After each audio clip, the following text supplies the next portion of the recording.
All right. Buyiseni Ndlozi. Look, Chief, the traditional leadership historically were the first people to voluntarily take their children who were supposed to succeed them to white schools, to take them through white education.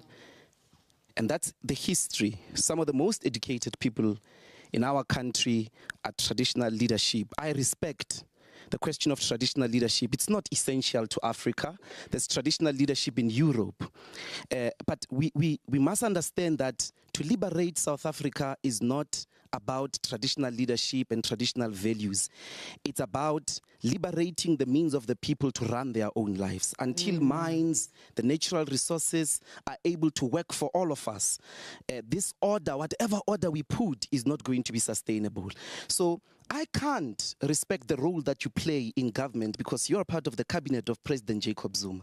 It presides over neoliberalism. It presides over the most super exploitative system that all of us expected to change our lives. And I think it's afraid of white monopoly capitalism. It has colluded in most cases with white monopoly capitalism. It's not doing anything, at least in as far as the selfless, life-threatening struggle that you all said you went to the struggle to do. There is nothing that is showing that in your government.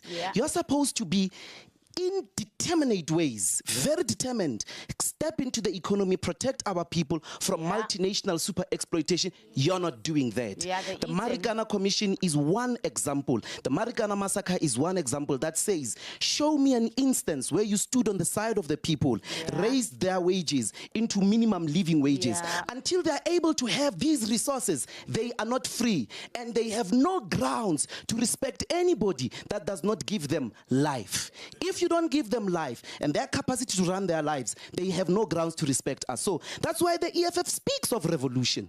It speaks that we are not going to respect unjust laws. A law shouldn't be respected just because it's a law. It must be able to be based on the protection, the production of life, the ability to empower all of us to run our own lives, particularly economically. So you have in your government, Booty, there's nothing that shows that there is the Freedom Charter program. If you can show it to me, maybe I will start thinking that you have the best interest of the people, a vision of the liberation struggle. You don't.